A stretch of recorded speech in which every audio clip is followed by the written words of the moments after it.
बघा बाळांनो, फळ्यावर आपल्याला उदाहरण दिलं आहे आणि ते आपल्याला सोडवायचं आहे. या प्रकारचं उदाहरण आपल्याला स्पर्धा परीक्षेमध्ये विचारलं जातं.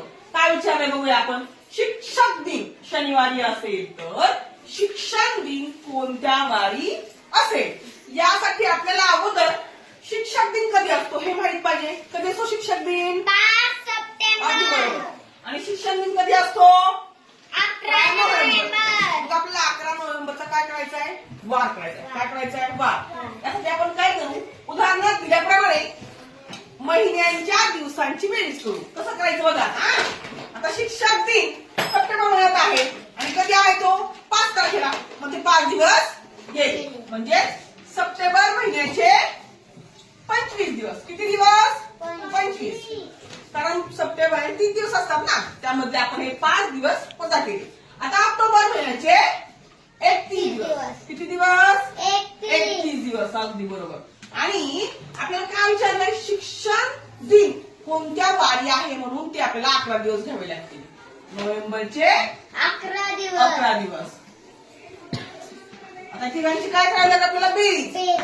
25 अधिक 31 अधिक 11. 5 1 अधिक 5 अधिक 1 6. 6 अधिक 1 7. 2 अधिक 3 5. 5 अधिक 1 6. किती उत्तर आलं? 67. अगदी बरोबर.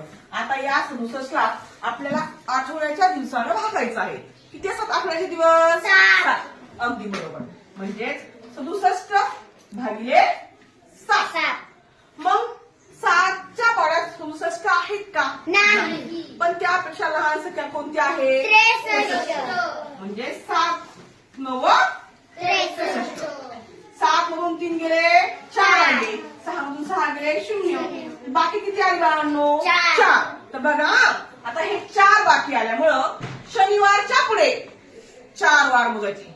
किती? कसे बघा. शनिवार नंतर रविवार, सोमवार, मंगळवार, चौथा वार कोणता आहे तो?